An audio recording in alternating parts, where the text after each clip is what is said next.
Hello, Hello. Ellen. Hi, guys. I'm very happy to see you. First of all, uh, we find you again in this new episode, Blues Big City Adventure. But in this chapter, we see you dealing with an audition. So I'd like to ask you: do you remember your first time when you had an audition? Oh, How was absolutely. I remember two things. It was the West Side Story revival, directed by Joey McNeely, was still on Broadway, and I got an audition for a replacement. And if you got it, you would start that day. And I was like, oh, okay, dope. And I remember at the time that people were wearing Adidas track pants to audition. So I went with my mom and we got Adidas track pants, and she dropped me off at the studio.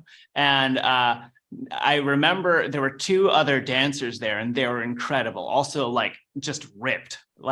And in the audition, we did the combination, and then there were lifts in the show. So Joey McNeely said, all right, you'll do the lift with me. And I had never done a lift. And then B, I had never done a lift before. So my turn goes up, and we're just supposed to, it's a simple press, plie, jump, and then just to hold him up there. And so I have my hands around Joey's waist, and he preps and he goes, and it was pretty much just like, boop. Needless to say, I did not start that day. But what about you, Donovan? Do you remember? Oh, your I had one just a little while audition ago. ever? I was doing.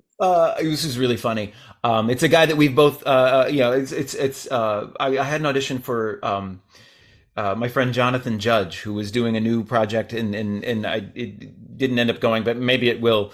But I was also doing a play. I live in Los Angeles now, and I was doing. We were doing Death of a Salesman, and I played the brother Ben, and so I had this big old mustache on my face. Basically, I was just walking around with a mustache, and I was auditioning for this character who's basically a teenager, and I was like, okay. Why are they having me come in for this way? It's one of those ones where I'm like, they really want me? Like, really? That's an actual thing? Okay. So my only solution was to go for it. I went nuts. There's he's supposed to be essentially running around. He's like a bad boy from a video game franchise. So I'm doing dive rolls. I'm like, I need to justify my presence in this room and make my buddy Jonathan look good for having suggested me. Essentially, I was like, I'm not letting him down. And so I just went crazy for it. And then it was just and then it's like all of them, you're like, you got to just leave it in the room and then walk away. So that wasn't my first audition, but I just remember I was like, you know what, this time I'm not going to play it safe. I'm not going to do any of those things. I'm not going to take care of myself emotionally. I'm going to go nuts, and we'll see what happens. And it was a good feeling, actually, leaving that room. So Blue and his friends become reference for children in the years. So what effect is to be a part of this show and know that you can be an example, an inspiration for so many young persons, so many children? I think one of the biggest things is that it's one of those gifts that keeps on giving, because it's a show that a lot of really intelligent, talented people work on in order to help kids.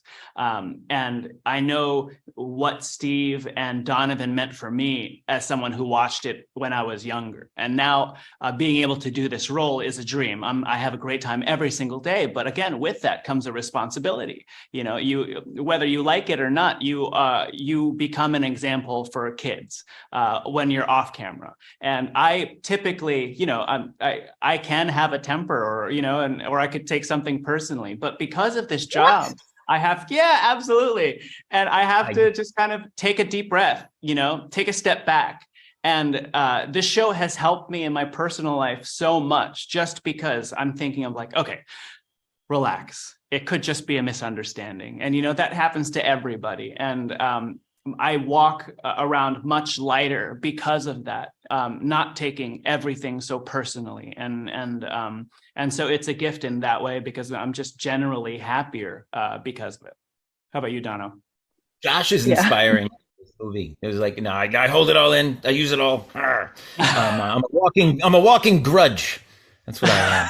Um, no, it's you don't have to be a kid to take away the lessons that are in this movie. Like Josh is saying, sometimes just take a breath. In my daily life, not only will it help you think a little bit better, it'll help you calm down and be able to accept whatever reality is. And so, having a dream, going for it, trying, relying on the wisdom and advice and help of those around you. Like if you have people in your life that actually want what's best for you and are willing to help you, to be able to accept that help, that's a great lesson. You don't have to be a kid necessarily even to accept that. I'm still learning that all the time. And so, yeah, but then, just being able to enjoy, like taking the Josh character and having Blue come out of that world that we know them in and put them in New York City. It's so cool. It's so much fun. And just watching them bop around, it's hilarious. I thoroughly enjoyed watching it and doing it at the same time, What about the superpower of the cartoon? Because you're right, not everyone can find a lesson in this movie, in this cartoon. But in your opinion, why we always love the cartoon movie? Also when we are older, also when we are adults, we love the cartoon. Yeah, I think the superpower is it's something that I definitely take for granted, and I think a lot of people can take for granted is listening and empathy. What's so powerful about our show, aside from the fact that we have incredibly intelligent people, always researchers, always checking back with kids and making sure that they're getting the information that they need in a way that best suits them. Aside from that, our show takes it another step further, where we take children very seriously and we take their feelings very seriously, and we listen and we wait for their answer.